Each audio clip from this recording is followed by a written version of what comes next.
Oi, pessoal, sejam bem-vindos a mais um episódio de Reabilitação em Pauta Podcast. Aqui nós discutiremos sobre reabilitação oral, carreira e, é claro, histórias que nos inspiram.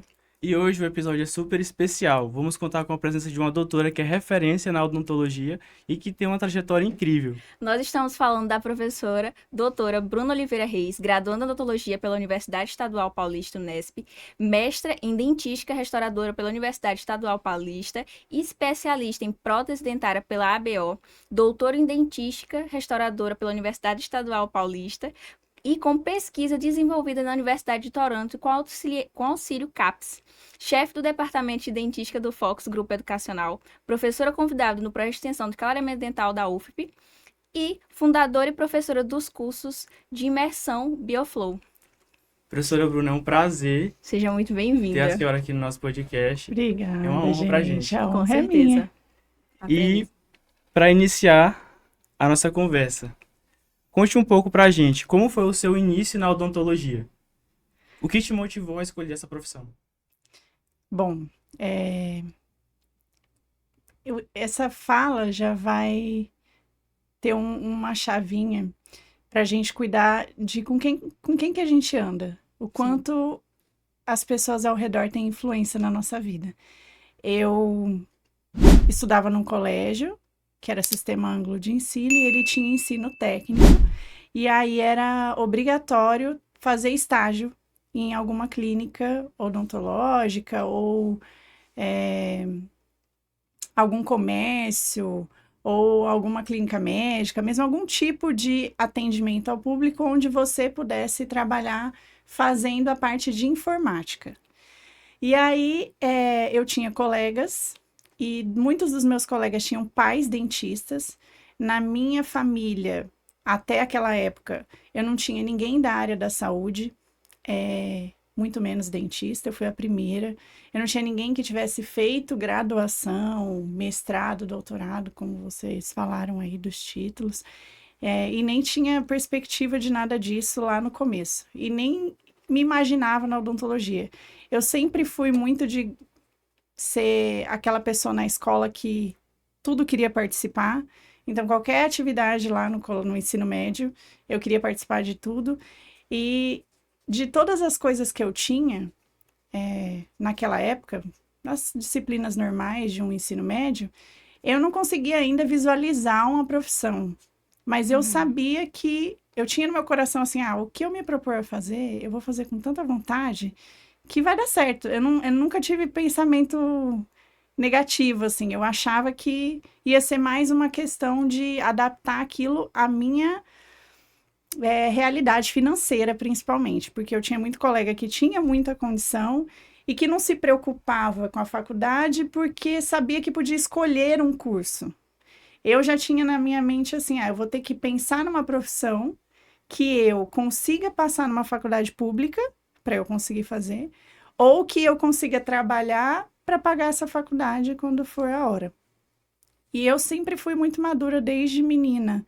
Então, eu tinha lá meus 14 anos, quando eu comecei a fazer esse estágio, estava no ensino médio, e foi no consultório odontológico de um colega muito próximo meu, na época, na verdade, era namoradinho, e o pai e a mãe dele eram muito legais comigo e abriram as portas do consultório para eu fazer esse estágio que a escola exigia. E aí eu comecei fazendo o estágio, ficando na recepção do consultório, junto com uma amiga. E aí eu comecei a observar o pai dele atendendo, e ele chamava, ele era muito apaixonado pela odontologia, ainda, né? E me ensinava muitas coisas e me mostrava. E aí eu fui começando a gostar daquilo e me enxergar fazendo aquilo. Eu fiz esse estágio, acho que por 2 anos. Acabou sendo muito mais tempo do que a escola exigia. Ele pagava uma quantia, era assim, simbólica, mas já era uma coisinha para mim. Ajudava. Eu já considerava aquilo um trabalho, porque eu ia muitas vezes na semana, eu tinha aquele dinheirinho e ali eu estava aprendendo já, uma semente estava sendo plantada. Então, dali começou a minha ideia da odontologia. Nesse ensino técnico, eu também tinha aula de direito. Diferente. Tinha algumas disciplinas assim para iniciar o aluno assim, dar um norte, né? E direito, na verdade, eu acho que é uma coisa que todo mundo deveria estudar um pouco, né? E foi muito bom. E naquela época, a minha professora de direito era alguém muito conceituada. Eu morava no litoral de São Paulo, ela era de São Paulo, tinha uma ótima formação. E eu achava as aulas dela super encantadoras e eu também gostava do direito. Então, na minha mente lá, aos 14, 15, eu tava assim, bom, ou eu vou fazer odonto, porque é uma coisa que eu gosto muito, mas eu já vi o quanto aquilo seria difícil financeiramente para mim. Não impossível, eu achava difícil e também não enxergava meus pais pagando tudo aquilo para mim. Então, eu comecei a traçar meu plano desde aquela época. Bom, eu vou prestar Desde bem USP nova, ou né? Unesp, porque quem mora em São Paulo tem muito essa coisa, assim, de ser uma das duas, que, enfim, tem essa vontade muito grande, é a Terra Santa, né?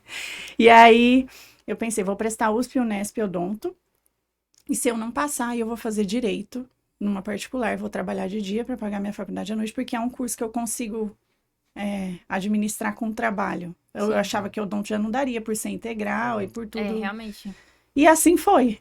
E assim foi. Veio daí dessa interferência na convivência ali. Primeiro da exigência da escola, depois da convivência com esses pais desse namorado na época. Muito legal. Muito diferente, né? É. E professora, e como, assim, na universidade pública da Unesp não é nada fácil entrar, né? Como é que foi a sua preparação e o processo? Como é que estava o seu mental? Como a senhora se esteve ali preparada para esse momento?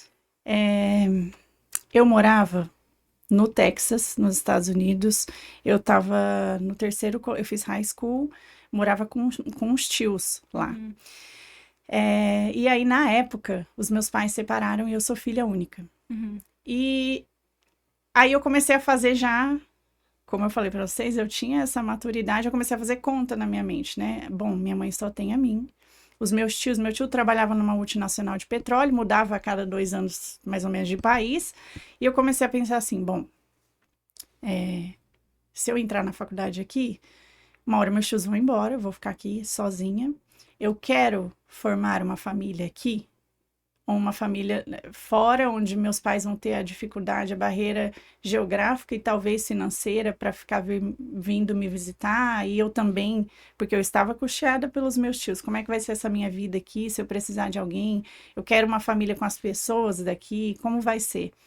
E aí, na época, eu lembro que eu estava muito bem no colégio, e meu tio até falou, nossa, se você ficar, eu te ajudo com a universidade, porque os professores me elogiavam para ele ficava muito orgulhoso, ele é desse do estudo, inclusive me ajudou muito a vida inteira com estudo, financeiramente.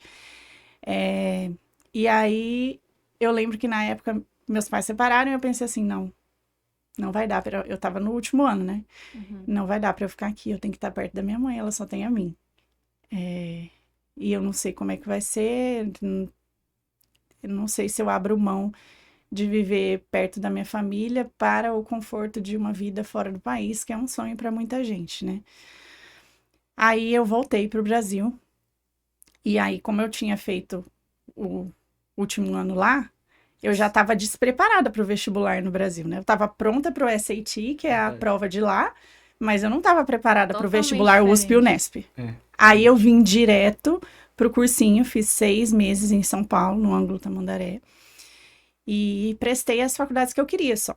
USP, Unesp, e prestei a UEL, porque minha família é de Londrina, no Paraná. Mas no meu coração eu queria USP e Unesp.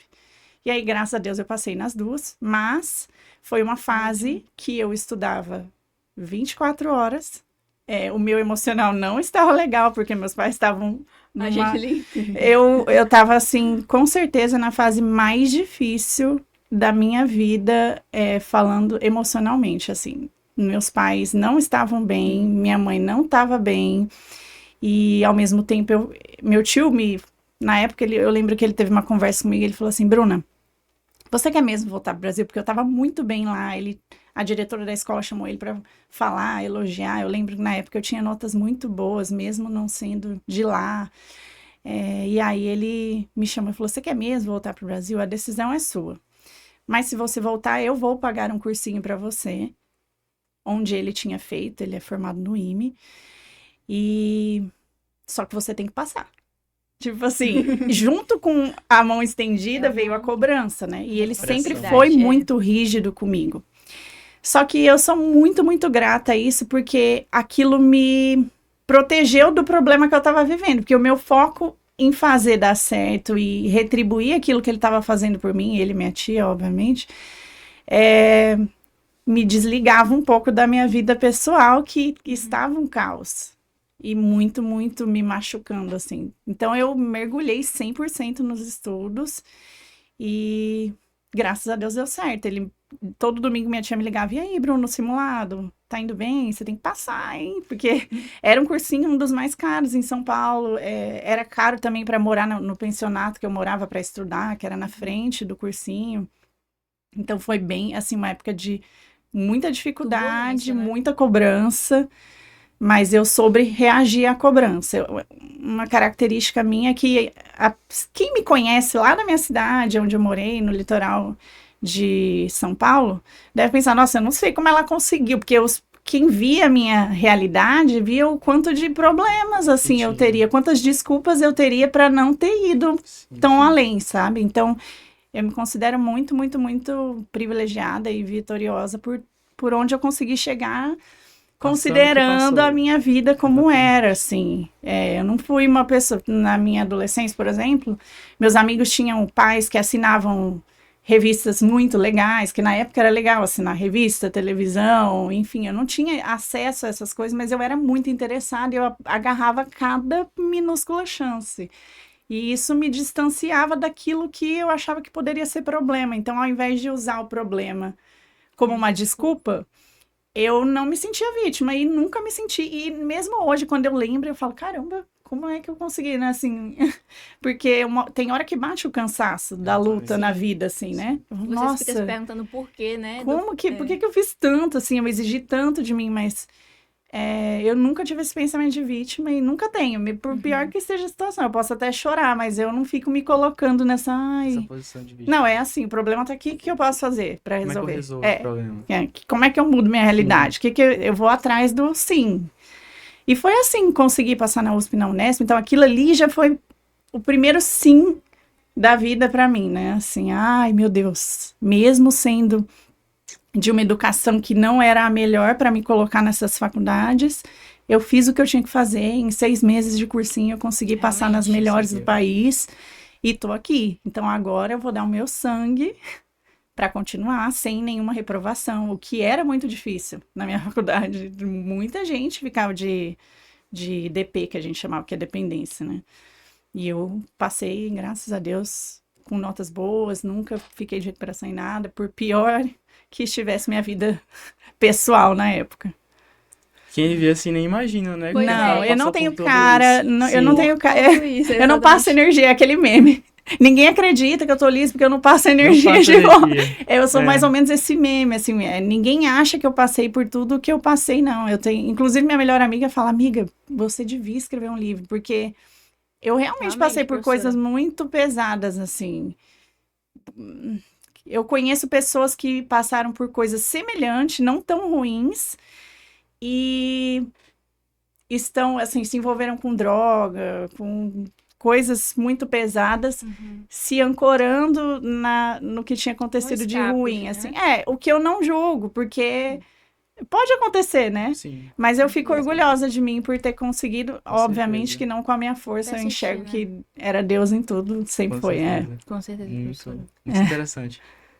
E durante a sua graduação lá na Unesp, a senhora já imaginava trilhar essa carreira acadêmica como professora, ou isso foi acontecendo aos poucos, participando de projetos? Foi acontecendo muito aos poucos, porque como eu não vinha de uma família que tinha muita noção de coisas, assim, acadêmicas, então eu não recebia, os conselhos que eu tinha acadêmicos eram desse meu tio que era muito estudado, mas a minha tia que era casada com ele não tinha todo esse know-how que ele tinha. E ele já não estava mais comigo no dia a dia, né? Ele morava ainda nos Estados Unidos e eu lá na Unesp, em Araçatuba. E aí eu comecei na faculdade muito ingênua, assim, eu não sabia, eu não tinha nem noção, assim, do como que eu ia agir, que eu podia já entrar, olhar no site da faculdade, editais, para ver o que eu podia entrar. Foi tudo dos amigos. Os amigos que tinham mais consciência, porque tinham pais professores, eu tinha muitos amigos que tinham pais professores em universidades públicas. Observando eles, eu fui indo, trilhando o meu caminho. É muito engraçado, porque toda a minha educação, toda a minha trajetória teve muito, muito mesmo a influência das pessoas. E eu, óbvio, né, minha fé é algo que me sustenta, e aí eu enxergo muito que Deus foi colocando as pessoas para ir iluminando o lugar para onde eu tinha que ir caminhando, assim, sabe? E aí eu tinha esses amigos que, a gente tem que apresentar trabalho em congresso, a gente tem que fazer tal coisa, a gente tem que fazer o trabalho de tal forma que vai ser melhor, que o professor pode prestar mais atenção na gente, dar mais oportunidade, não sei o quê. Então, essa minha turma, que era muito boa, foi me direcionando de certa forma, porque eu não tinha essa malícia, assim. Até então eu tinha me tornado boa em prova para entrar na faculdade, mas eu não tinha noção do que era a A faculdade. extensão, né? Do quanto ela podia me oferecer, eu não tinha nem noção de nada disso. Só tinha pensado até na parte de entrar nela. Eu tenho que passar. Pronto, entrei. Agora eu tenho que me manter aqui sem reprovar, senão meu tio me manda embora, porque ele me ajudava financeiramente, Sim, apesar de ser pública, vocês sabem o quanto que a odontologia tem Com que certeza. comprar coisas, né? Materiais, sim. E aí, quando eu entrei, eu só pensava em passar nas disciplinas no primeiro ano, que eram muito difíceis. Anato, biologia, Farmacologia, bioquímica, farmaco foi no segundo. Bioquímica, mas assim, eu tinha muito medo dessas disciplinas, aquelas que o povo mais reprovava, eu morria de medo. Então, eu ficava assim, louca, estudando muito, muito, muito, muito. E no primeiro ano, eu não tinha noção de nada disso. Aí, no segundo, uma professora que foi uma grande influência para mim na carreira também, a professora Sandra Raal, professora de dentística, ela falou assim, Bruna, você... E aí, assim como cada um tem um perfil, né? Eu falei para vocês que lá na escola eu participava de tudo, na faculdade eu era aluna também que queria participar de tudo. Então, ia ter um congresso, eu estava na comissão organizadora. Eu nem sabia que isso um dia ia valer para mim ponto para prestar um concurso hoje, como por exemplo. Então, eu não fazia aquilo, e isso é uma característica minha, eu não fazia aquilo pensando no que eu ia receber com aquilo. Porque era eu gostava de participar, eu sempre fui essa pessoa. Nem Meus sabia pais que até se dava. incomodavam, porque eles tinham que ir em toda coisa que eu ia me apresentar, porque era muito, sabe? Eu não conseguia ser o aluno que só fazia alguma coisinha, eu tava em tudo, e aí era muita demanda. Eu não saía da escola sempre, e na faculdade foi a mesma coisa, eu morava na faculdade. Apareceu qualquer oportunidade, eu tava lá. O professor chamou para estudar. Eu preciso de alguém para dar revisão para os amigos. Eu tava lá, não sei o que lá. Então, eu fiz parte do grupo PET, eu não sei se aqui tem PET. Aqui não Programa tem, de Educação mas Tutorial. Não tem, professora. É. Eu creio que não. E até conheci boa parte do Nordeste nas viagens que o PET proporcionava, que é um grupo bem legal. Fiz parte da empresa júnior da faculdade, aí eu comecei a fazer parte de tudo que a faculdade poderia me oferecer, e aí nesse segundo ano, assim, sempre com dificuldade financeira, esse sempre foi uma prova na minha vida, e sempre tentando dar o menor custo possível para os meus tios que estavam me ajudando com os materiais e com a moradia lá. Aí eu lembro que uma professora, que é essa da dentística, a Sandra, que sabia das minhas condições, de tudo, ela falou assim, Bruna, eu acho que você tem que saber das minhas notas também, que eu era esforçada. Ela via meu perfil. Alguém com maturidade tem que olhar para você e te dar aquela viradinha de chave, né? Por isso que as pessoas importam tanto. E aí ela olhou para mim e falou assim, Bruno, eu acho que você deveria fazer iniciação científica e eu acho que deveria ser com o professor, que todo mundo chamava de Paulinho, de materiais. Nossa, será? E eu super nervosa, meu Deus, mas ela porque ele é muito bom e ele consegue bolsa para os alunos e eu acho que você vai gostar e não sei o quê. E aí eu fui super nervosa conversar com ele se ele aceitaria me orientar e fazer um projeto e tudo mais. E ele, graças a Deus, aceitou. E aí no segundo ano da graduação eu comecei a fazer iniciação científica. Ele era professor de materiais dentários lá na FO, mas podia ser como se fosse da dentística, porque como materiais é uma disciplina que envolve todas, quase, né? Era uma iniciação em dentística, mas com o professor de materiais dentários, assim como foi mestrado e doutorado. Então, ele é uma pessoa que é meu orientador desde lá até hoje, que eu acho que eu falo que vai ser para a vida inteira mesmo, eu já tendo acabado. E aí foi isso. Comecei a fazer a iniciação científica. Aí, na iniciação científica, nossa, eu amo laboratório. Amo, tem tudo a ver comigo, porque eu gosto de ter controle do que eu tô fazendo ali. E o meu professor é muito assim, detalhista. Então eu comecei a fazer as pesquisas, me encantar com o processo de criação de um projeto, de fazer as amostras. Ele trabalha com pesquisa in vitro, então é mais controlado do que no paciente, né? E aí a gente fazia as amostrinhas, eu amava aquilo, eu tinha um diário do laboratório, eu deixei todos os protocolos anotados. Até esses dias ele me pediu para ensinar um aluno a mexer no equipamento, via remota, porque eu tenho tudo muito anotado, como que liga, que o botão tá do lado direito do equipamento, tudo assim, se eu fosse... Então, tudo, eu sempre fui protocolar. Eu sou essa pessoa, eu gosto disso, é uma coisa natural minha. E aí, com a pesquisa, eu conseguia isso, e isso tem um valor muito grande na pesquisa, porque não é só você fazer uma pesquisa, é você tornar reproduzível por outras pessoas. Então, eu me sentia muito útil, muito num ambiente legal, assim, que eu podia florescer.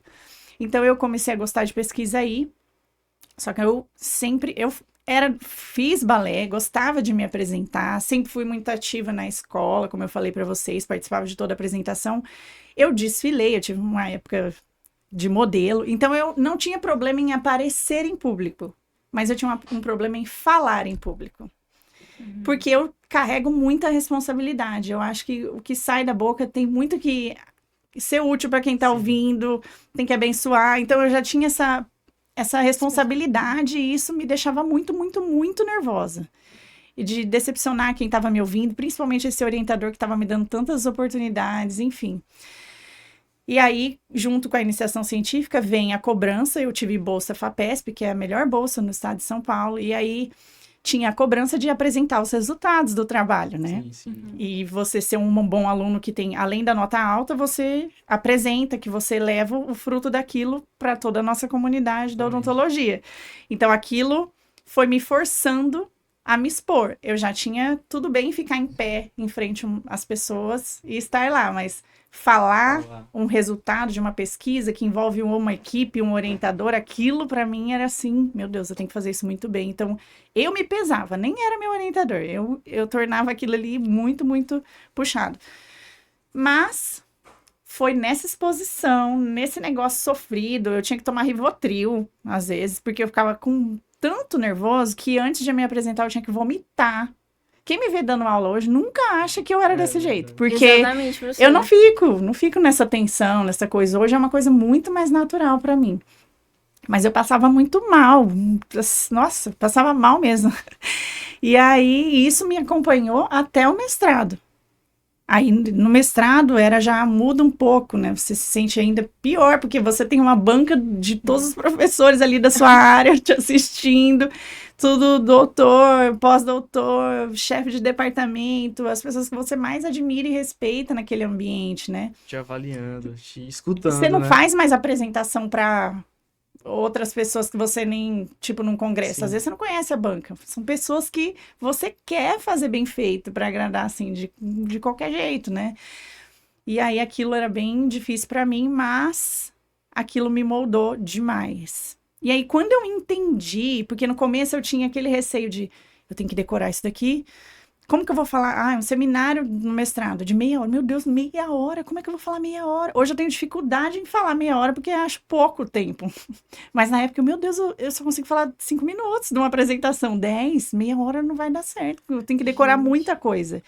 Aí quando eu comecei a entender que eu precisava só me preparar com conhecimento. Porque flui naturalmente. Exato. Né? Quando você decorar. tem o que falar, você não precisa decorar. Aquilo vai sair, você vai querer explicar direitinho. Sim. E que o papel de quem está apresentando não é parecer o maioral, mas é fazer a pessoa que está ouvindo entender de verdade o que está falando. Quando eu comecei a focar nisso, pronto, acabou o meu problema com a apresentação. Eu sei que, eu tenho uma missão, é uma missão. Eu vou levar aquilo ali que eu tenho de informação para quem vai me ouvir. eu tenho que entender quem está me ouvindo, a faixa etária, o que essa pessoa espera, como que eu vou servir ela da melhor forma, e tenho que falar de uma forma didática para ela entender do começo ao fim, para não ser só eu me exibindo, eu sei de tudo, eu sei. Não é isso. Quando você sai disso e passa para o conhecimento, assim, eu tenho que estudar muito para eu falar coisa que presta. Quando você faz isso, aí pronto. Passou meu problema com a apresentação, aí eu já fui pro doutorado, outra pessoa. Outra pessoa. Aí eu já... Eu gostei que a senhora se preocupa com o público, com o Sim. que ele vai Demais, entender. demais. Eu sempre fui muito preocupada com as pessoas. Isso é uma característica minha. Eu sou o tipo de pessoa, inclusive no relacionamento, eu e o Eric, vamos sair pra jantar. Eu posso estar louca de vontade de comer sushi. Se ele falar que ele tá doido pra comer pizza, eu vou falar, vamos comer pizza. Feliz da vida. Vamos comer pizza. Porque eu sempre coloco... Isso é uma coisa minha. Eu sempre vou abrir mão do meu para o ambiente ficar melhor. E eu tento, né? Às vezes eu não sou perfeita, não. Tenho vários pecados, óbvio.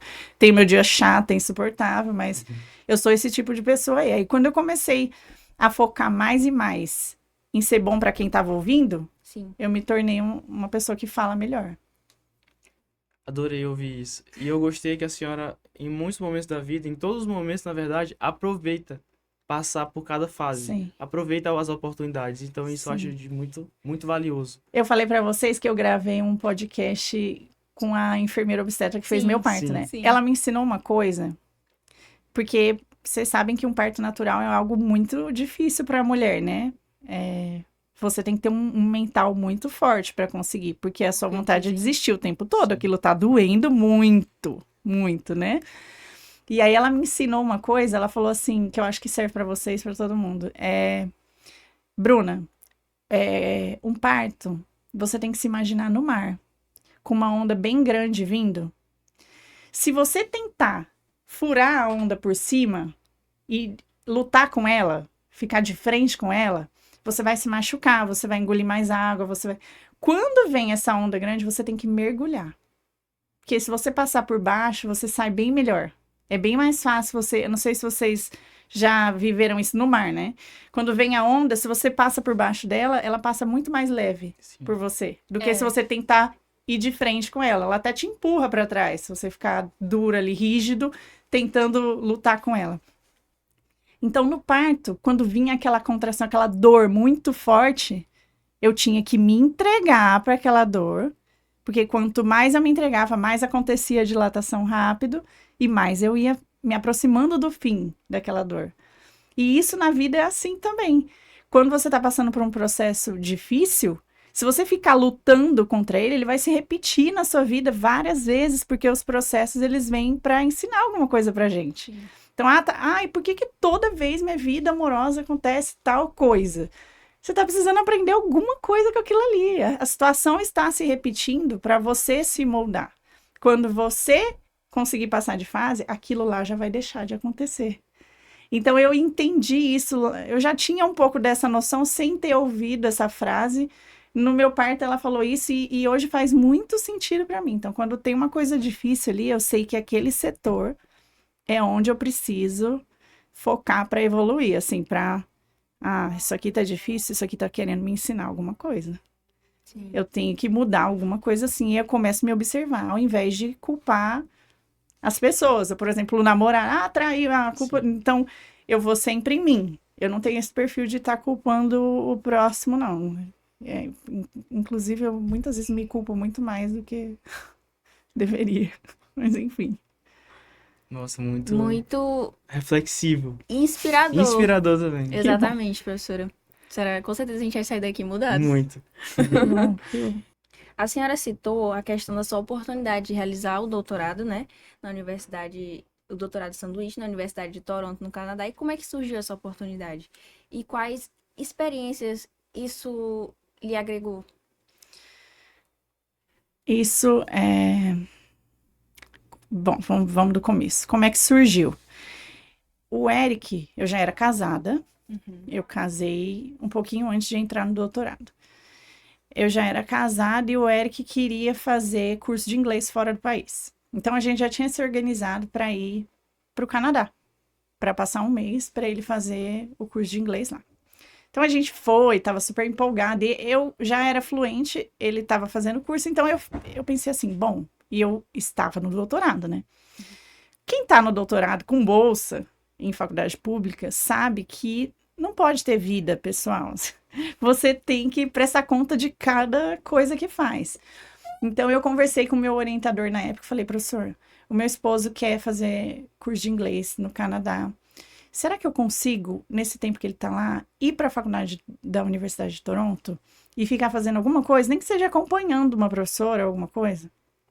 Ele falou, ai, Bruna, acho que dá para você falar com a professora Nurada, que foi uma professora que já tinha feito parte do meu mestrado no projeto, porque eu usava o extrato de chá verde, que é epigalocatequina galato, que ela já tinha feito trabalho com isso e ela já tinha ajudado a gente no mestrado. Olha como as coisas são, Sim. Eles né? vão se interligando, né? É muito perfeito, assim, quando a gente aceita, assim, entrega, porque uma coisa é você orar e falar assim, Senhor, seja feita a sua vontade.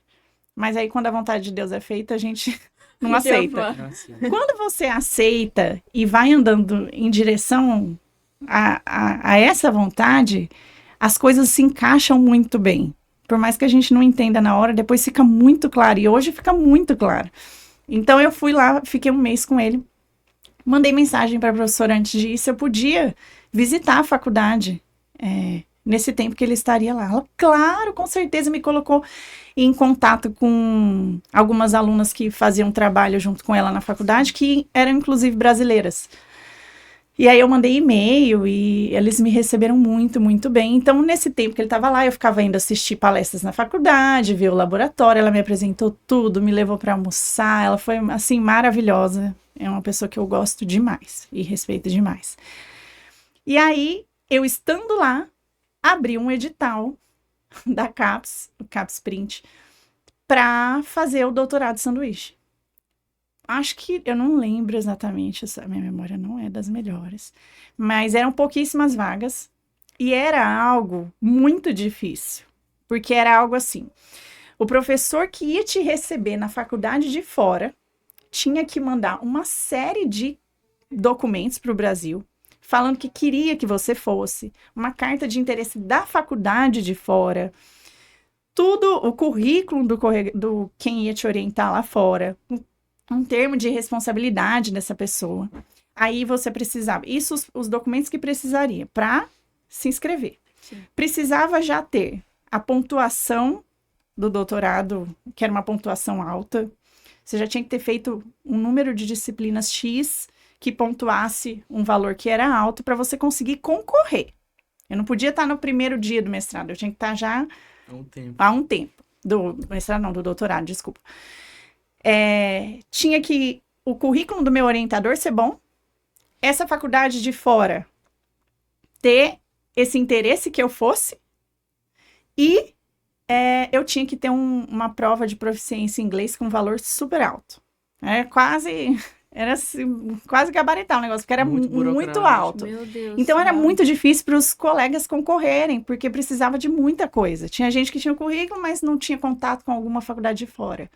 E aí eu estava lá, em Toronto, quando abriu isso. Aí eu pensei assim, deixa eu ver aqui se eu tenho os pontos das coisas. Eu vi que eu tinha tudo, que o currículo do meu orientador não tinha nem o que falar, e que eu estava lá. Então eu conversei pessoalmente com a professora, ela fez tudo que eu precisava de papel, coitada, era super chato, era muito burocrático, precisava de detalhezinhos, carta da faculdade, enfim. Ela fez tudo o que precisava e eu já voltei para o Brasil com tudo certo para fazer essa inscrição e concorrer. E aí eu concorri, muita gente concorreu, era nível nacional, não era só local. E aí consegui ganhar essa bolsa. Eu era recém-casada, eu não estava achando que eu ia ganhar. Óbvio que eu queria, mas eu não estava achando que eu ia conseguir, porque era difícil, era muito difícil. Fiz a prova de inglês, deu tudo certo também, estava tudo redondinho. E aí consegui e fui. Nossa, e foi um verdadeiro presente do alto para mim. Eu lembro que na época o Eric, na hora de se inscrever, a gente não conversou tanto, porque depois que a gente casa, as decisões não são de uma pessoa só, vira um né? conjunto, Vira né? um conjunto. E na hora de me inscrever, a gente não ficou tão sério assim, porque eu acho que nem ele pensou que eu ia passar, porque era uma coisa bem difícil mesmo. E a gente não pensou nas consequências, tipo, é um ano fora, como é que vai ser? Será que vai dar para visitar? Durou um ano? A bolsa foi de um ano. Nossa, é muito tempo. É muito tempo. Como é que vai fazer? Porque será que a bolsa me sustenta lá? Aquelas questões que envolveu o casal. Será que a bolsa me sustenta? Será que eu vou precisar de dinheiro extra? Eu não tô trabalhando. Ele vai mandar para converter em dólar, enfim, porque eu já não dependia mais da minha família, não tinha mais nenhum suporte familiar nesse sentido financeiro. E aí eu fui, e na época ele falou assim: ó, você tenta fazer o mais rápido que você conseguir, pra você não ficar um ano, né? Só que não é assim quando se trata de uma pesquisa. Eu ia mexer com célula, que eu nunca tinha trabalhado na vida. Eu tive que Em outro aprender tudo em outro país. país, em inglês. Quem me ajudava era um colega grego. Meu Deus. E aí era muita dificuldade, um laboratório novo, um país super frio. Eu morava longe da faculdade, tinha que pegar metrô, ônibus, Rotina, andar na neve. comida, Tudo diferente. muito diferente. E vivendo com aquele dinheirinho da bolsa racionado, eu tive que trabalhar para ajudar, porque né, o dinheiro da bolsa não era suficiente. Toronto é um lugar muito caro para morar, para comer, para tudo, né? E aí, eu dei meu máximo. Fiz tudo que pude e tinha, com esse meu jeito de responsabilidade, a preocupação de não só fazer o trabalho, mas publicar. Porque isso é um problema dos alunos de pós-graduação e até iniciação. Fazem o trabalho, usam recurso da faculdade, usam o tempo do orientador, e depois que acaba, defendi meu TCC, ou defendi minha tese, pronto, professor que se vire agora com esse trabalho. Só que a gente precisa dar conta daquilo, né? O trabalho tem que ser um fruto, e isso só acontece depois que você publica. Então eu tinha eu tenho que sair daqui com o trabalho escrito, corrigido. Então eu fiz o meu trabalho, fiz outras coisas além do meu trabalho lá e consegui finalizar tudo em 8 meses. E aí eu tive uma conversa séria com a professora, falando do meu casamento, falando que eu tinha feito tudo, que eu não estava me sentindo devendo, sabe? Que apesar de não ficar o tempo inteiro, eu estava me sentindo com a missão cumprida ali naquele momento. E além de tudo, eu fiquei muito doente. Eu tenho uma doença no intestino, retocolite ulcerativa, e na época eu fiquei muito mal. Eu fiquei internada lá, mais do que 15 dias. Doente mesmo, assim, achei que ia morrer, muito, muito, muito mal mesmo. E a faculdade ficou com muito medo de acontecer uma coisa comigo lá, porque eu estava sob responsabilidade deles, então eles também entenderam que não ia ser tão inviável se eu voltasse antes do prazo. Então eu acabei que voltei com 8 meses, o meu trabalho logo foi publicado, então missão cumprida. Eu deixei lá um guia para outros brasileiros que fossem, fiz para a professora, deixei tudo bonitinho, como tirar a carteirinha, como fazer tudo dentro da faculdade, deixei tudo escrito da minha pesquisa, como é que faria, trabalho com célula, deixei tudo organizado lá. E outras pessoas já puderam ir depois dessa porta que foi aberta, então eu ajudei, né, a criar essa conexão entre a Unesp de Araçatuba e Toronto. Já foram outros. Inclusive, meu professor hoje não é mais professor na Unesp, ele é professor lá em Toronto. E tudo começou com isso, sabe? Então, por isso, sim, eu me importo tanto em fazer o melhor onde eu estiver, porque às vezes a gente não tá enxergando, mas aquilo vai mudar muita coisa depois. Já que eu estou ali, que eu faça a diferença, que eu seja um instrumento para abençoar as pessoas ao redor. Assim, tudo sobre pessoa. Quando a gente entende isso, tudo fica mais próspero, assim, na vida. Você não fica tão preocupado com pequenos detalhes, porque as coisas têm um sentido muito maior. Se você colocar o seu foco só no financeiro, vai ter dia que você não vai ter força para levantar da cama. Porque dinheiro um dia você tem e no outro dia você não tem. Se teu objetivo for só esse, não vai ser suficiente, sabe? Tanto que tem muita gente muito rica que não é feliz. Não é só isso, entendeu? E lá foi assim. E aquilo ali abriu muitas portas para mim, com certeza. Eu sou vista no meio profissional diferente por ter feito isso lá. Então, valeu a pena cada segundo daquele esforço. Foi difícil pro meu lado pessoal, novamente. Foi muito difícil. Com certeza eu arrisquei. Só que era uma conversa que eu tinha com meu esposo. Antes de casar, eu já tinha um propósito de ser exemplo dentro da minha família que não tinha estudo. Uma família de gente muito trabalhadora, mas que não tinha tido oportunidade nem a força suficiente para ir atrás de estudar trabalhando, porque é muito difícil fazer isso. Tinha que, quando você tem necessidade básica, né? Então, eu ia ser a primeira da família com um doutorado e com essa cereja do bolo, que era uma participação fora do país, né? Com uma bolsa dessa, que muitos queriam e não conseguiram. Então, era além da minha história com ele. Era uma coisa que, para minha vida, para minha família. E hoje eu tenho muitas primas mais novas que falam, nossa, você é minha inspiração, eu tenho que ser igual a Bruna, aquela prima que às vezes eu te falo, ai, olha lá, você faça igual a sua prima, estuda, não sei o quê. É ruim, mas é bom também, porque você deixa um rastro bom, né? Sim. E aí, mais uma vez, Deus muito perfeito, mesmo com toda a doença, com tudo que eu sofri, porque foi difícil. Eu cheguei no Brasil 10 dias antes de fechar tudo com a pandemia. E os meus colegas que ficaram lá em Toronto, porque tinha mais gente que tinha conseguido a bolsa de outros lugares, né? Foram meio que a CAPES, depois que viu que não tinha previsão de abrir de novo a faculdade, a pesquisa das pessoas ficou parada. Então, elas não tinham mais a faculdade para ir fazer, porque estava tudo fechado. As pessoas não podiam sair de casa, naquele frio, naquela coisa que estava. E as bolsas ficaram congeladas. Tipo assim, ou vocês ficam por conta própria, porque a gente não vai ficar financiando por tempo indeterminado, ou vocês voltam para o Brasil. Meu Deus. E muitos depois voltaram. terminam o trabalho quando conseguirem. Então, olha como a dificuldade foi perfeita para mim, porque a pressão do meu marido fez eu adiantar um trabalho e voltar com Mas- ele finalizado mesmo. Eu devolvi dinheiro para o governo. Quando eu cheguei, ó, acabei aqui, esse dinheiro da bolsa volta. Os meses, porque eles pagam à frente, que eu ia ficar a mais, eu devolvi o dinheiro para o governo, fiz o que eu tinha me proposto a fazer. Eu não fui para turismo, que muita gente vai e fica mais passeando do que fazendo o trabalho. A realidade é essa. Não foi o meu caso, eu fui para fazer o que tinha que fazer. Aquilo abriu porta para outras pessoas e eu voltei, mesmo que forçada pela doença, pela situação pessoal, no tempo certo. Então, pandemia, eu estava dentro da minha casa, junto com meu esposo. Meu Deus, como as coisas são escritas, né, professora? Na É sua demais. Então, eu não sou, quando eu tenho algum problema, eu não fico relutando com ele, porque eu tenho certeza que, por pior que seja aquela situação, aquilo está me protegendo, talvez, de algo pior ainda. Exatamente. E pode ser um aprendizado também, né? Com certeza, sempre é. Tudo, em toda coisa tem uma oportunidade de aprender. Com certeza. E eu acho que o principal, assim, para quem tá pensando em carreira, é não tentar ficar pensando sempre no que você vai receber. Faça mais do que você está recebendo para fazer.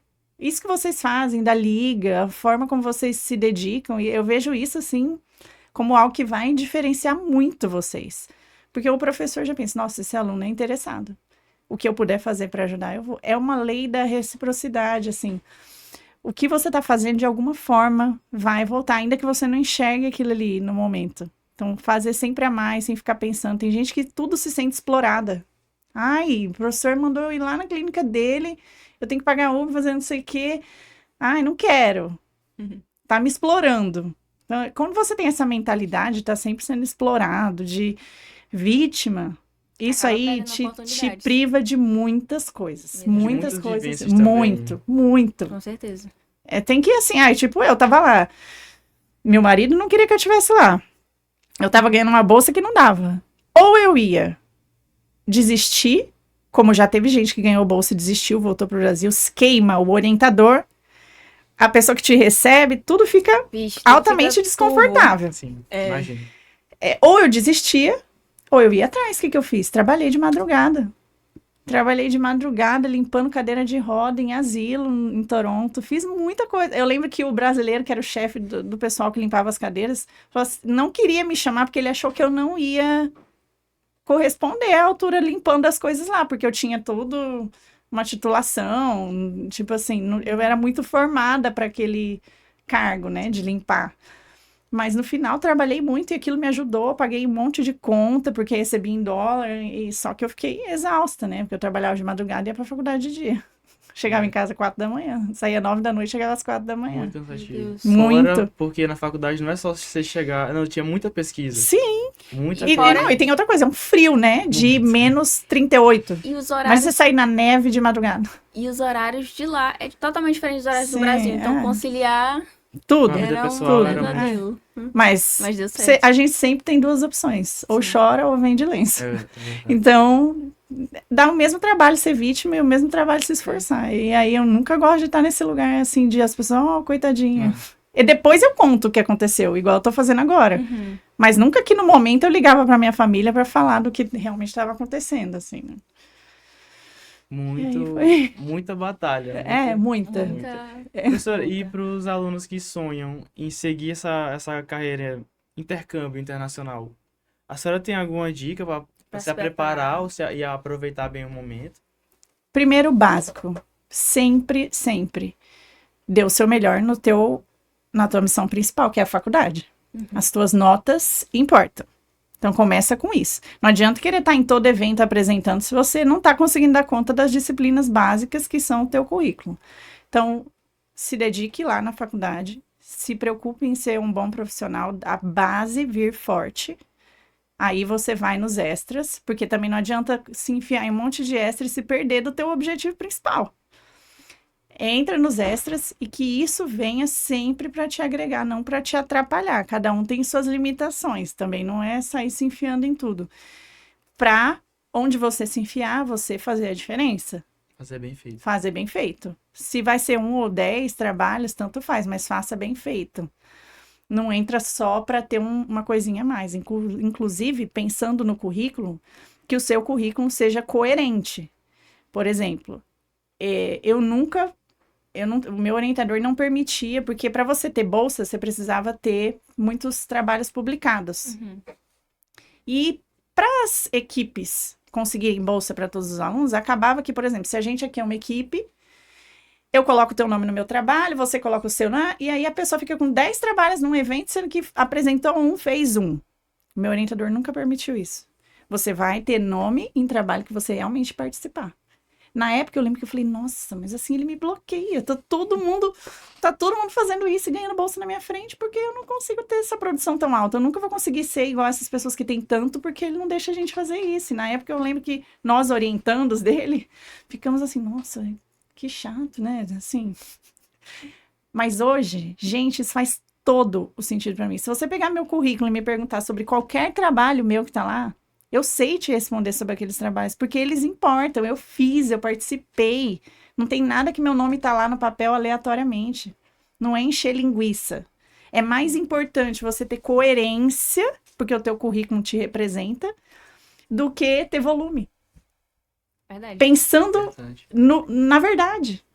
E aí, a verdade é algo libertador. Quando você começa, tudo bem, tá todo mundo com 10 trabalhos, mas eu tô com o meu aqui, eu sei o que eu tô fazendo. E eu fui nessa linha dele, todos os meus artigos são numa mesma linha. Quem pega o meu currículo, vê, nossa, ela estuda a mesma coisa há tanto tempo. Muito tempo. Sim. Agora, se tem currículo que você pega, a pessoa tá aqui, sei lá, prótese, cirurgia, tudo bagunçado, uma zona, parece que a pessoa não tem foco em nada. Porque ela foi focando no volume. Exatamente. O professor que oferecia, ela tava.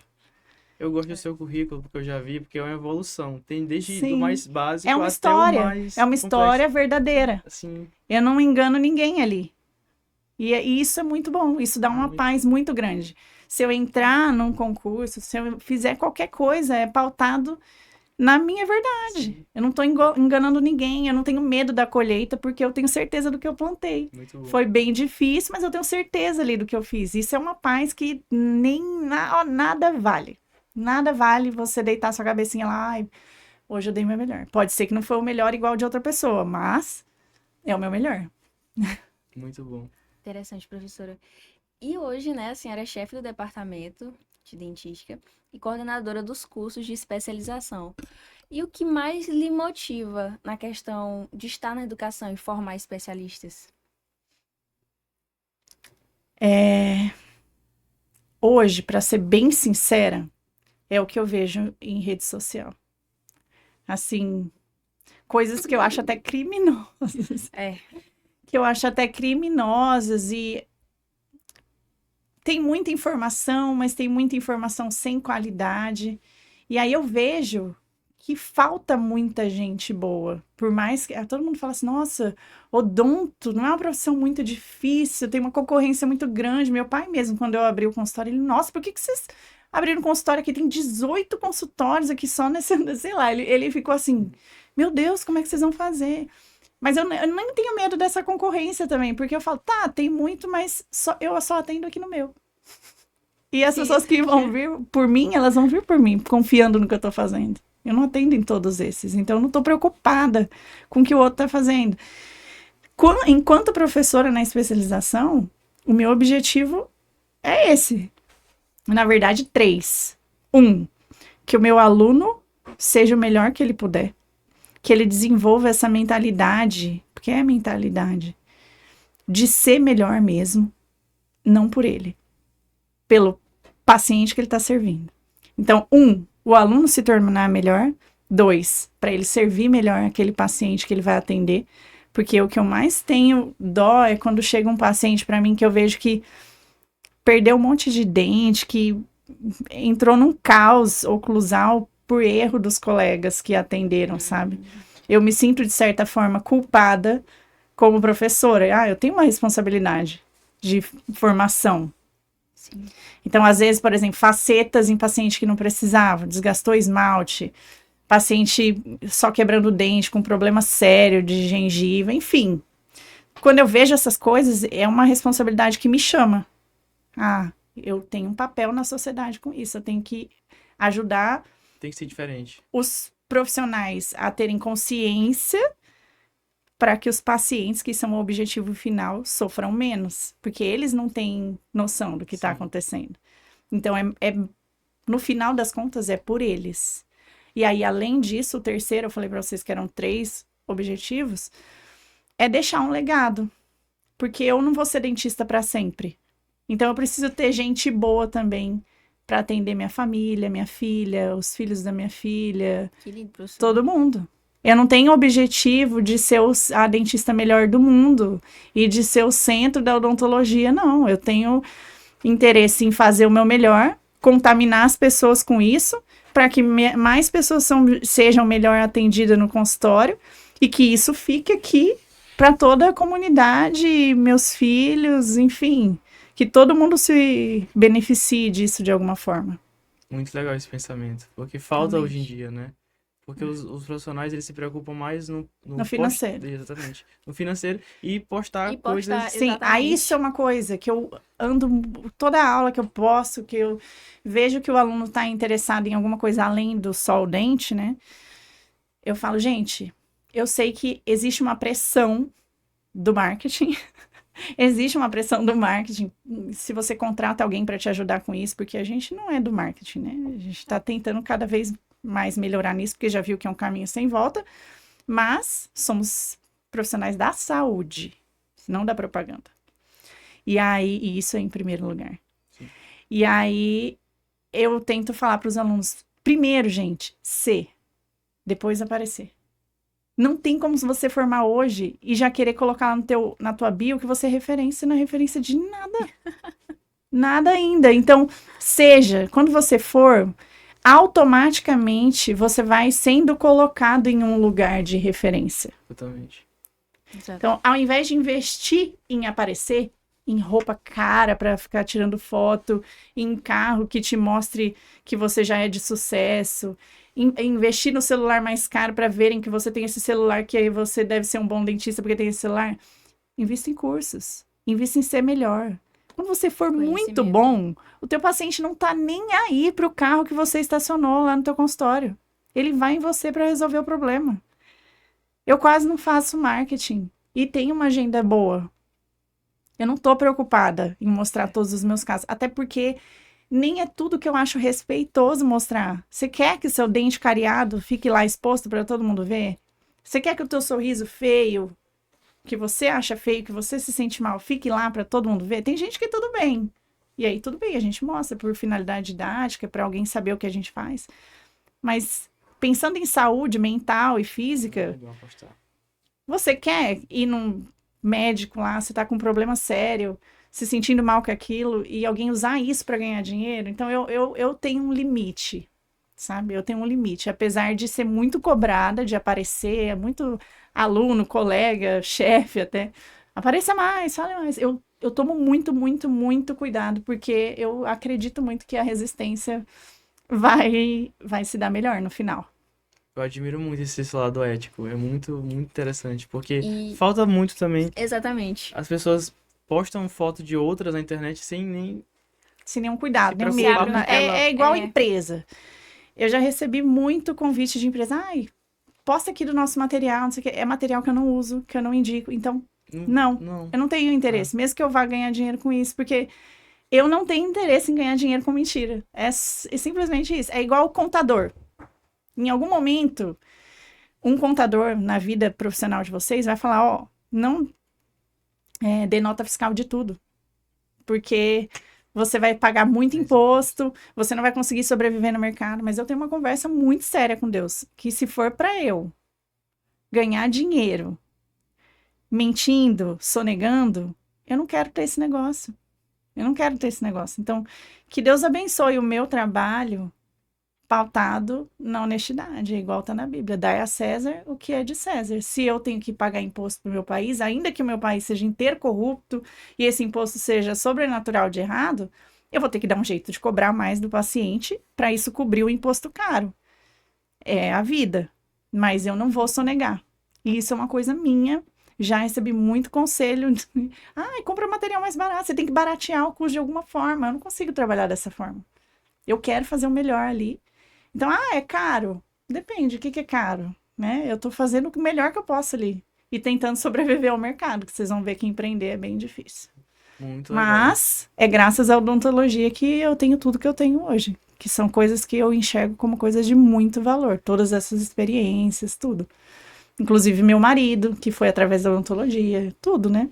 Eu acho que tudo isso tem um retorno. A senhora é muito, muito referência hoje em dia. Tudo é um motivo. Então, por essa ser tão correta, É. tão A gente certa. acredita no que a senhora Sim. Eu coloca, entendi, um posta. dia eu, assim, me queixando com Deus. Porque eu também tenho esses dias, né? Sim. Meu Deus, mas será, né, que vale a pena tudo isso? Porque tem dia que a gente tá desanimado, né? E eu entendi, assim, eu senti no meu coração, como é que as pessoas vão respeitar, ouvir o que você fala se você não for de verdade? Né? Porque se você pegar um atalho de querer parecer antes de ser, você pode até ficar super famoso, blogueiro, ganhar muito dinheiro, mas você, uma hora, vai ter que voltar no processo para se tornar. Porque as pessoas vão te buscar como referência, mas se você não for aquela referência, é ladeira abaixo. É. Não tem ninguém que fique. Você pode Sim. até subir, mas a queda é meteórica. Exato. Então, é preciso se proteger pessoalmente, emocionalmente, assim, para você acreditar naquilo que você está se tornando. Porque também, se você for muito rápido e não se tornou aquilo por dentro, só por fora, uma hora vai ser cobrado Vai. isso aí. Realmente. E, professora, na sua experiência clínica, qual foi um caso que marcou a sua carreira? Seja pela complexidade ou pelo resultado transformador para o paciente? Olha, eu falo, eu atendo em consultório particular, mas se eu pudesse, se eu não precisasse do dinheiro para viver, para dar conforto para minha família, para minha filha, enfim, para curtir também, né? Porque a vida não é só o trabalho, eu atenderia de graça os pacientes que mais precisam. Porque os casos que eu mais amo fazer são daquelas pessoas que não têm condição nenhuma e que valorizam cada toque que eu dou ali, cada coisa que eu faço. Porque quem tá pagando muito caro, geralmente ele te cobra muito mais do que ele te admira. Sim. E é aquela pessoa que não tem condição e você tá ajudando, a relação é diferente. Eu me importo muito com esse negócio, relacionamento entre mim e o paciente. E aí me marcou muito. Enquanto eu estava no mestrado, a gente teve um projeto de próteses protocolo. Vocês sabem o que é prótese protocolo? Sim. Aquela fixa sobre implante, né? Sim. E a gente fez muitas próteses protocolo. Eu, uma colega e o Eric, que ele fazia o implante e a gente fazia a prótese. Então, eram 2 alunas da prótese e 2 da cirurgia. O Léo e o Eric, que até hoje somos amigos, e eu e a Ana, desculpa.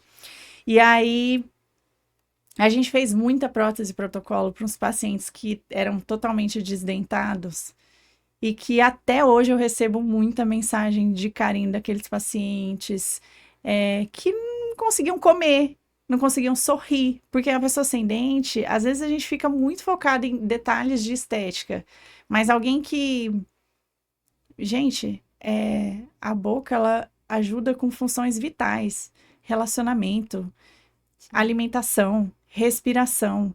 Então, o paciente que está sem dente, ele não come. A nossa maior alegria é comer, né? Sim. Você tá feliz, você come. Você tá triste, você come. É muito gostoso você comer uma coisa que você gosta. A pessoa sem dente que não mastigava, não comia um churrasco há muito tempo.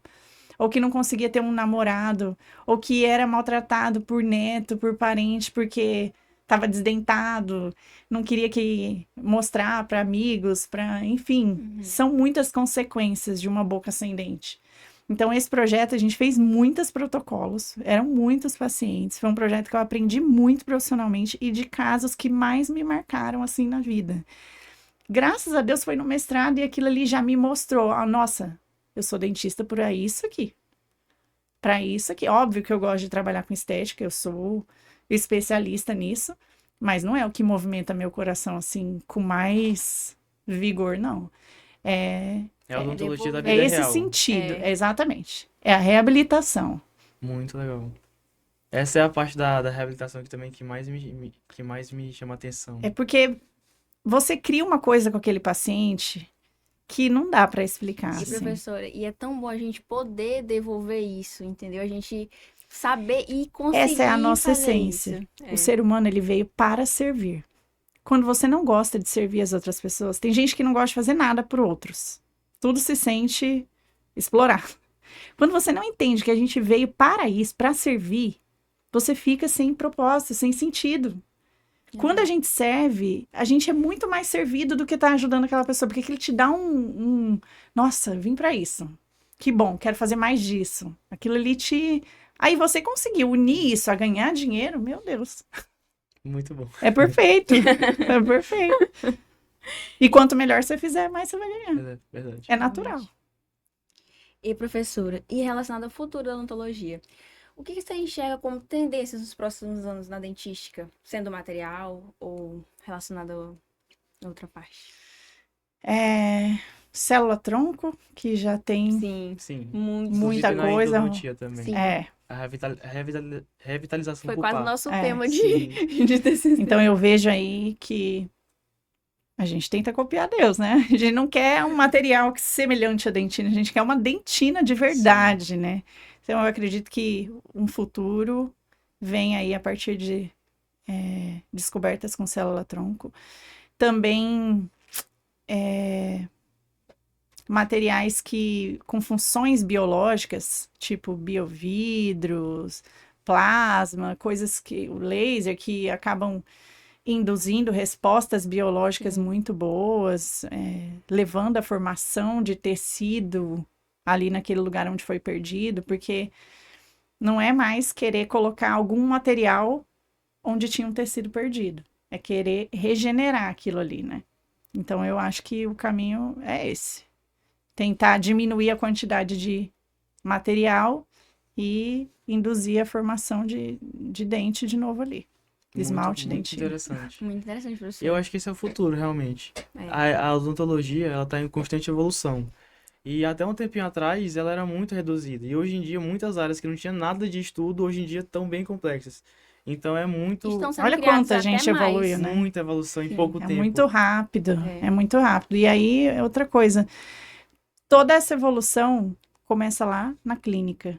Então, nunca De um pensamento, desvalorizem um profissional porque ele não tem algum título, como todos esses que vocês leram aí que eu tenho. Mestrado, doutorado, não sei o que lá. Porque todas as dúvidas que vêm para uma pesquisa no mestrado e no doutorado partem de quem está lá no mocho, sentado, atendendo. Quem vê um probleminha Então, e às começa... vezes, o aluno se impressiona muito com quem tem título, só que pode ser que essa pessoa que tem muito título não entende muito lá da clínica, que é o objetivo final de todo mundo, inclusive do pesquisador. Porque a gente quer desenvolver coisa boa para servir quem? Paciente, Não, no é final das contas. É tudo sobre o paciente. Exatamente. E, professora, sua rotina é muito intensa. O que a senhora contou, seu histórico é muito intenso. Muito. Já passou por muita coisa e vive muita coisa. Uhum. E com clínica, pesquisa, docência. Então é uma vida muito Família. família. É um esforço. Eu sou bem esforçada, hein? Muito Horários. pesado, exatamente. Pô, E a nossa exatamente. E a nossa pergunta é como a senhora consegue equilibrar tudo isso? Essa vida pessoal, profissional, vivência. Olha, foi meu aniversário, né, essa semana. E aí, uma prima minha Já me teremos mandou um surpresa. áudio. Eu te admiro muito. E toda vez que eu acho que tá difícil, eu penso, não, a Bruna consegue, então eu também vou conseguir. Ela mandou. Porque ela agora é mãe, e, enfim, ela fez faculdade pública também. Tudo, ela fala assim que se inspirou muito em mim. Ela é enfermeira. E aí eu fiquei pensando, meu Deus, olha, as pessoas sempre estão observando a gente, né? Por mais que a gente ache que não, sempre estão observando. E eu sei, e eu até me preocupo bastante com o que eu posto. Eu tenho uma preocupação muito grande, não posto nada antes de pensar. Porque eu não quero dar essa impressão de que eu realmente dou conta de tudo. Porque se eu for falar para vocês que a minha lista não tá nem perto de chegar no fechar tudo que eu tenho para fazer, então eu tô tentando, todos os dias eu tento ser melhor que ontem, conseguir que meu dia seja o mais produtivo possível. Eu fico muito feliz quando eu consigo bater a meta do que eu me propus a fazer naquele dia. Mas nem sempre eu dou conta de tudo. E hoje, antes da Eva, eu produzia 50% a mais do que eu faço hoje. Eu era muito mais produtiva.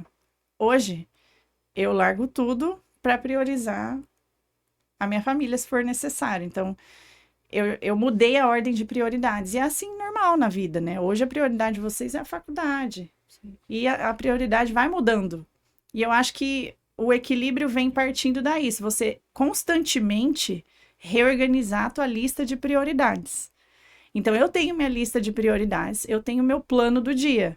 Mas se, por exemplo, eu tenho aqui meu dia todo planejado, minha filha ficou doente com febre, eu cancelo tudo e ela passa a ser a primeira na prioridade. lista.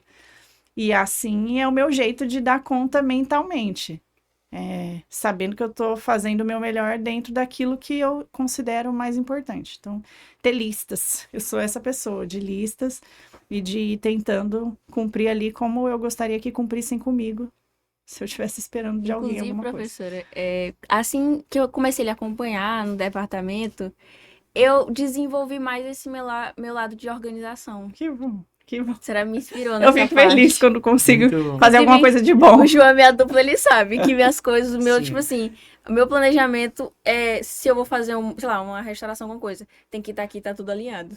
Se eu tiver visto bagunçado, parece que bagunça Ela também fala a minha muito cabeça.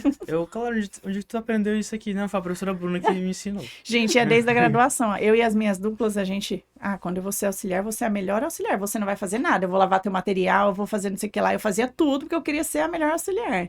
Ela não levantava do mocho. E aí, no dia que eu ia atender, ela também era daquele jeito. E a gente tinha as funções de cada uma escritas no papel na sequência, para nenhuma fazer a outra perder tempo. Sim. Porque às vezes teu auxiliar tá tão Interessante. lento que você fica perdendo tempo no teu dia de aprender, de ser o dentista, né? Então a gente se colocava essas coisas. Vamos fazer, João. Ai, Finalizar aqui, a gente... e aí eu gosto muito disso e tento levar isso para todos os setores. Se eu vou fazer uma comida, nossa, vou fazer a comida melhor que eu puder aqui para servir meu esposo, meus pais, minha filha, Muito que eles bom. gostem muito. Eu gosto que o prato Interessante, seja bonito, professora. que tudo. Vou arrumar minha cama, vai ficar o lençol mais esticado, mais bonito. Depois daqui a gente vai rever muita coisa. É verdade. Vamos assinar agora um. Mas eu não sei, o Eric fala que eu sou um pouco doente, por conta do meu toque, assim, mas é um jeito que funciona para mim. Eu gosto de ser assim. Pois iremos testar. Pessoal, tá chegando o fim do podcast. Infelizmente, teremos uma parte Olha. 2, professora. Tô à disposição de vocês. E para finalizar, se você pudesse voltar no início da graduação, que conselho daria para a sua versão, a Bruna de 2010?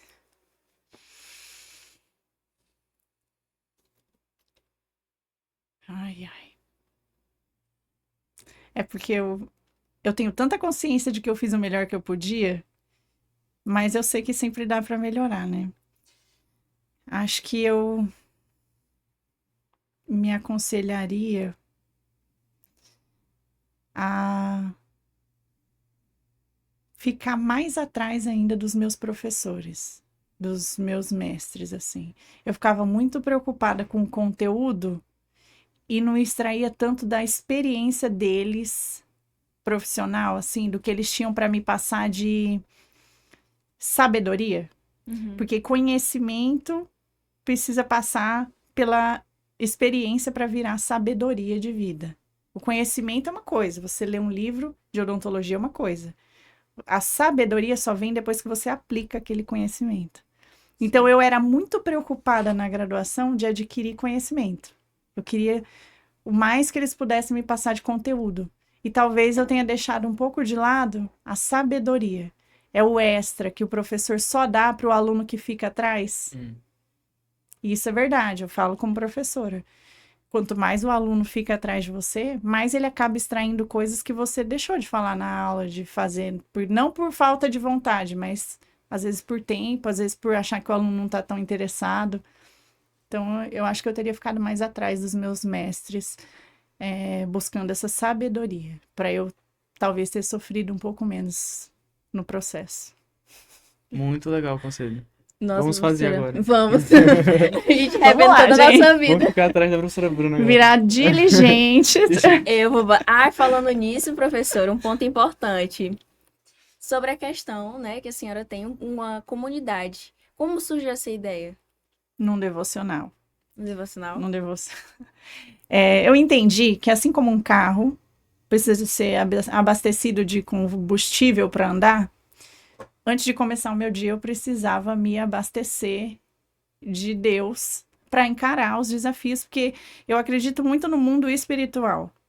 Eu E nos também. desafios, quando você está à frente como professor, você sente muito o peso de todo mundo que está te assistindo. Você, às vezes, enxerga que as coisas estão se travando, não só por uma questão física, mas, assim, existe alguma energia ali, entendeu? Então, para me posicionar melhor como serva de Deus, como alguém que tem uma coisa boa para levar para quem tá ali, porque às vezes é uma palavra, um sorriso seu que melhora a vida de uma pessoa. Nossa, isso já tá ótimo. Se você fizer isso num dia, já é uma grande coisa. Você não precisa fazer grandes coisas. Pequenas coisas com amor e propósito já fazem muita diferença. E aí eu estava num devocional e estava explicando no devocional sobre diligência. E aí eu me enxerguei naquilo ali. Eu não tinha um nome para aquilo, mas eu sempre fui muito crente em Deus, tive uma fé, assim, uma conexão muito grande com Deus. E aí eu enxerguei que eu era aquela pessoa que gostava de colocar muito amor nas coisinhas que eu tava fazendo. Nossa, eu gostava de limpar minha casa, de organizar as coisas para minha mãe quando ela chegasse, estava tudo bonito, cheiroso. Eu tinha essa coisa de me esforçar muito em pequenos detalhes, de ser muito manual, intencional. E aí eu vi que isso tinha um nome, que era a diligência. E aí eu senti no meu coração que eu poderia me posicionar e deveria me posicionar, porque coisa ruim tem muita, mas quando é para se posicionar para o bem, as pessoas têm receio, tem medo do que vão falar, do que vão pensar, de ser taxado como qualquer coisa, enfim. Eu pensei assim, eu senti no meu coração assim, que eu deveria me posicionar cada vez mais, inclusive em rede social, para que as pessoas tivessem mais experiências e contato com Deus. E ser diligente é uma coisa que te aproxima de Deus, porque Deus mora nos detalhes. Realmente, professora, a gente dá pra ver isso na sua história toda, na verdade. É porque eu não fico compartilhando, e até pessoas do marketing falam, nossa, isso é prova social, você devia muito compartilhar essas mensagens. Eu recebo muito como algo de Deus pra mim, não da pessoa. Eu enxergo que é Deus assim, tá certo, continua assim. Então eu não quero expor aquilo, mas eu recebi tanta mensagem, eu sempre recebo tanta mensagem de pessoas falando que enxergam Deus nas coisas que eu tô fazendo, no jeito que eu falo, no jeito que eu faço. E isso me dá embasamento para continuar, assim, me dá força. Não, é isso.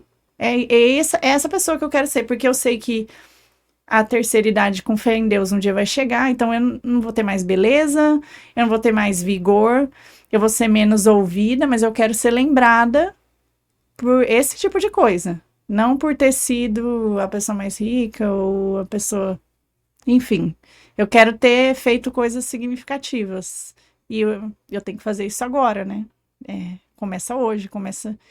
Eu me preocupo muito que a minha história inteira seja coerente.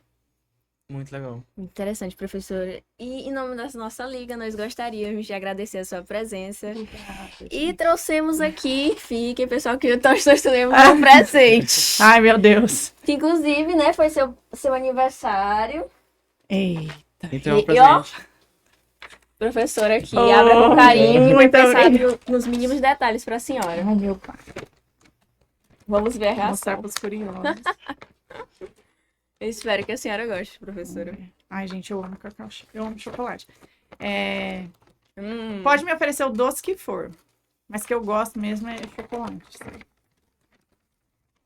Tem açúcar. Ah! Obrigada, gente. Quando eu vi essa sacola, eu, oh, meu Deus, eu vou ter que dar pra alguém meu presente. E foi o que eu pensei. Muito Eita. pensado, gente. Ela falou que a senhora não tá consumindo açúcar, né? Não é que eu não estou, eu não como mais açúcar. Ah, não. Exato. É uma Exatamente. decisão definitiva. Definitiva. Inclusive, é ótimo eu pronunciar aqui, que isso dá mais Bota mais força. a firmeza. Ao Eu movimento. falo, que aí depois que você mostra pra todo mundo, não tem volta, Não tem entendeu? volta. Mas é uma decisão definitiva. E a gente tava até comentando que a senhora olhar queria dizer, Pois não, é, eu olhei e falei, nossa, vou sofrer, um porque eu doce. amo. Mas Vai ficar pra deu tudo Eva. certo. Vai, Muito vai dar obrigada. certo. Eu já tava pensando, não, tudo bem, a Eva vai comer. O Eric também. O Eric não é muito. O negócio do Eric é sorvete, não é muito chocolate. Eu sou a do chocolate. Eu amei, gente. Muito obrigada. Professora, gostaríamos depois de receber a senhora novamente. Com Muito certeza, tá? E Contem comigo. professora, pra quem quiser lhe acompanhar nas redes sociais, como a gente pode lhe encontrar lá? brunareis.od de Oral Diamond é o meu arroba. E Departamento de Dentística do Fox. Siga o Instagram do Departamento de Dentística, galera. Gente, acompanha nosso trabalho lá. Exatamente. Então, muito obrigado Muito pela sua obrigada, Eu que participação. professora. agradeço, gente. Deus abençoe vocês. E até o próximo até a episódio, galera. Tchau. Tchau.